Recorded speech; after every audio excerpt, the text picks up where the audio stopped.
Hello friend, आज मैं बताने वाला हूँ कि बहुत बच्चों ने मुझे कॉल किया। उन्होंने मुझसे बस एक ही सवाल था कि सर अप्रेंटिस करनी चाहिए नहीं करनी चाहिए। मतलब आप अप्रेंटिस किए कुछ फ़ायदा हुआ कि नहीं हुआ? तो फ्रेंड बता दूँ, पहले बताता हूँ, पहला मेरा जो टॉपिक होगा वो होगा कि आपको अप्रेंटिस करनी चाहिए कि नहीं करनी चाहिए। तो फ्रेंड फॉर्म आप तो पहली बात ही जो फॉर्म है ना आप डाल लो, चाहे आप ITI से हो, चाहे आप डिप्लोमा से हो, चाहे आप ग्रेजुएशन से हो, लाइक BA की हो, BSc की हो, BCom की हो, फॉर्म डाल लो कि फॉर्म की कोई फीस नहीं होती है। पेपर जो होता है वो आपका 1 महीने के अंदर पेपर हो जाएगा। आपको जनवरी से पहले आपको पोस्टिंग मिल जाएगी। आपको ज्वाइन करना है नहीं करना वो आप पे डिपेंड करता है। आपको बुलाया जाएगा डीवी के लिए, आप जाओगे तो आप ज्वाइनिंग होगी, नहीं जाओगे तो ज्वाइनिंग नहीं होगी, वो कोई दिक्कत नहीं है। अच्छा, पॉइंट पे आता हूँ, सीधा पॉइंट पे कि अप्रेंटिस किसको करनी चाहिए किसको नहीं करनी चाहिए। फ्रेंड, जो पास आउट हुए हो, जो पास आउट हुए हो, 1 साल तैयारी की हो या 1 साल तैयारी नहीं की हो तो नहीं पास आउट हुआ, वो चाहते हैं कि भाई मुझे कहीं पैसे कमाने हैं, फाइनेंशियल कंडीशन अच्छी नहीं है, मुझे पढ़ना है, गवर्नमेंट जॉब की तैयारी करनी है, पर पढ़ते हुए करनी है, मतलब कमाते हुए करनी है, एक्सपीरियंस भी चाहिए, कमाना भी है, पढ़ना भी है। तो भाई अप्रेंटिसशिप कर लो। आपको कमाना भी है, पढ़ना भी है, तो अप्रेंटिसशिप कर लीजिए। अगर आप 1 साल तैयारी की है, 2 साल तैयारी किए हैं, आपका कहीं जॉब नहीं लग रही है, वैकेंसी नहीं आई है, मैकेनिकल के हो, सिविल कोई भी ब्रांच से हो, वैकेंसी नहीं आई है, आप पढ़ते हुए कमाना चाहते हो, तो भाई आप कर लीजिए। आपको पैसा भी मिलता रहेगा। ITI वाले हो तो शायद 9,000, डिप्लोमा वाले हो शायद 10,000, मानो ग्रेजुएशन से शायद 11,000 रुपये आपको इन हैंड मिलता है। इससे ज़्यादा पैसा नहीं मिलता है इन हैंड। हर महीने पैसा आ जाएगा, वर्कलोड बिल्कुल नहीं होता है। साढ़े 8 घंटे काम करने होते हैं।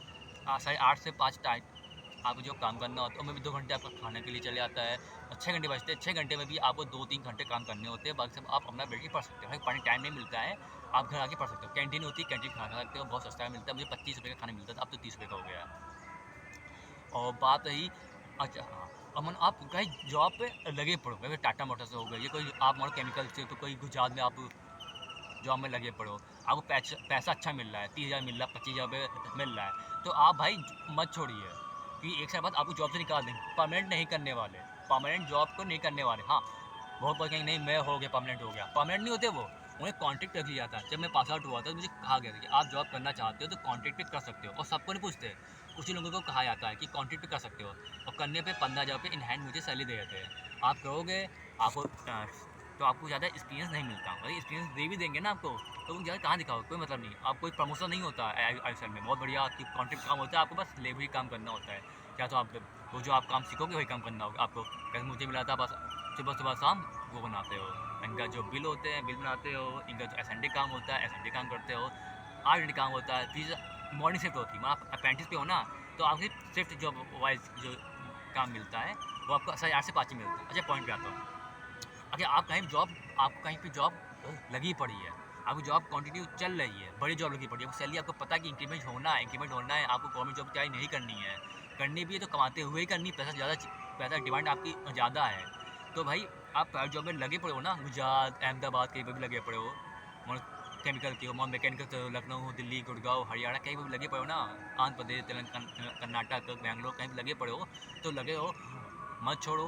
पैसा आपको अच्छा मिल रहा है तो, पर आप चाहते हो नहीं यार पैसा मुझे नहीं चाहिए, मुझे बस एक्सपीरियंस चाहिए और मुझे बस थोड़ा सा पैसा सपोर्ट चाहिए कि खुद का खर्चा निकाल लूँ, घर को भेजना नहीं है, भेजना भी 2-3 हज़ार भेज दूँगा बस, ज़्यादा कोई चीज़ आवश्यकता नहीं है। आप अप्रेंटिसशिप कर लो, अगर आप अच्छा पैसा कमा रहे हो, आपको एक्सपीरियंस मिल रहा है, तो भाई आप वो को ही पकड़े हो। कोई अप्रेंटिस करने का कोई मतलब नहीं है, अप्रेंटिस बहुत बड़ा कोई चीज़ नहीं है कि अप्रेंटिस कर लूँगा तो बहुत फ़ायदा मिलेगा। हर जगह वेट होता है, हर जगह पे अप्रेंटिस को वर्क एक्सपीरियंस में काउंट नहीं किया जाता है, हर जगह पे अप्रेंटिस को एक्सपीरियंस में काउंट नहीं किया जाता है। हाँ, ये बात सच है कि IOCL का जो पाइपलाइन डिवीजन निकलता था, अब नहीं, पहले निकलता था, सन 2018 के पहले निकलता था, उसमें 1 साल का एक्सपीरियंस मांगता था, अप्रेंटिस की हो या 1 साल का एक्सपीरियंस मांगता था। अब जो आपका रिफाइनरी का है, IOCL के फॉर्म कर रहा था, 21 में निकला था, रिफाइनरी में पानीपत मथुरा में निकला था, तो मैं मांगा था कि 1 साल का एक्सपीरियंस या अप्रेंटिस की हो या कहीं 1 साल कहीं पे जॉब की हो, तो वहाँ पे वैलिड था। मानता हूँ अभी भी निकलेगा या निकलेगा, बीच में निकलेगा, अभी शायद निकले, तो उसमें वैलिड होता है, उसमें मांगता है, 1 साल का एक्सपीरियंस मांगता है। तो ये मतलब था फ्रेंड कि आप मानो कहीं जॉब लगे पड़े हो, अच्छा पैसा मिल रहा है, आप अप्रेंटिस मत कीजिए, करते रहिए, साथ में पढ़ते रहिए, अगर आप अभी पैसा आउट हुए हो, एक साथ तैयारी की हो, आपको पैसे की आवश्यकता पड़ रही है कि मुझे पैसा कुछ मिलता है, अपना खर्चा निकालता हूँ, कुछ बचाता भी हूँ, मोबाइल का रिचार्ज करना हो गया, कोई किताब लेना, कोई कोर्स लेना हो गया, वो भी करता हूँ, ये भी करता हूँ, तो भाई आप अप्रेंटिस कर लीजिए। इतना सा है, ज़्यादा नहीं है। हर साल फॉर्म करता है अप्रेंटिस का, कोई ऐसा नहीं कि एक बार मान लो छूट गया, एक बार नहीं किया, अगले साल किया होगा। पर हाँ, अपना एज लिमिट का ध्यान दीजिएगा। तो जनरल कास्ट वाले वो 24 साल तक का कर सकते हैं, और उसके बाद 3 साल ऐड कर लीजिए, SC ST और 5 साल ऐड कर लीजिए, PW वाले 10 साल ऐड कर लीजिए।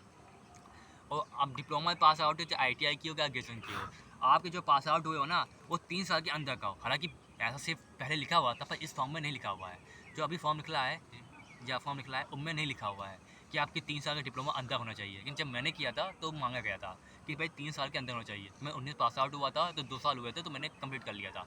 अरे कोई दिक्कत नहीं आई थी, जो 3 साल के बाद का भी था, तो उनका मैं 2-3 महीने का था, तो उनका एडजस्ट हो गया था। पर फ्रेंड आगे आपके इस बार नहीं लिखा हुआ है कि आप डिप्लोमा किए हैं तो 3 साल के अंदर का हो। पर हाँ, आपके 3 साल के अंदर का हो रहा हो, बस 3 साल के अंदर का हो रहा हो ना, तो कर लीजिए। और आपको 4 साल होने वाले हो तो कंप्लीट कर लीजिए। ज़्यादा वर्कलोड नहीं होता है। अगर आप बीच में जॉब, आपके मौत कहीं जॉब बीच में लग गई, आप अप्रेंटिस छोड़ सकते हो। कोई भी बॉन्ड साइन नहीं होता है, अप्रेंटिस छोड़ने का कोई भी बॉन्ड साइन नहीं होता है कि नहीं अप्रेंटिस छोड़ूँ मुझे पैसा देना पड़ेगा, ऐसा कोई साइन नहीं होता है। बताता हूँ, कोई भी बॉन्ड साइन नहीं होता, कि बहुत बच्चों ने बीच में अप्रेंटिस छोड़ दी थी, उन्हें कोई भी पैसा नहीं देने पड़े थे। ये बता देता हूँ। अच्छा, कंपनी से कुछ मिलता है क्या? या अब जब मैंने किया था मुझे जूता मिला था बस, भाई पहनने के लिए सेफ्टी शूज़ मिला था। सेफ्टी शूज़ आपको कंपनी से मिल जाता है, और एक वो मिला था हेलमेट। और सैलरी परमानेंट टाइम पे आती है। अब आपको कोई क्वेश्चन हो, कोई क्वारी हो, तो आप मुझे पूछ सकते हो कि भाई क्या काम होता है, आप पूछ सकते हो। तो मेरे चैनल को सब्सक्राइब कीजिए, लाइक कीजिए, और कोई भी दिक्कत हो पूछ सकते हैं। All the best, thank you.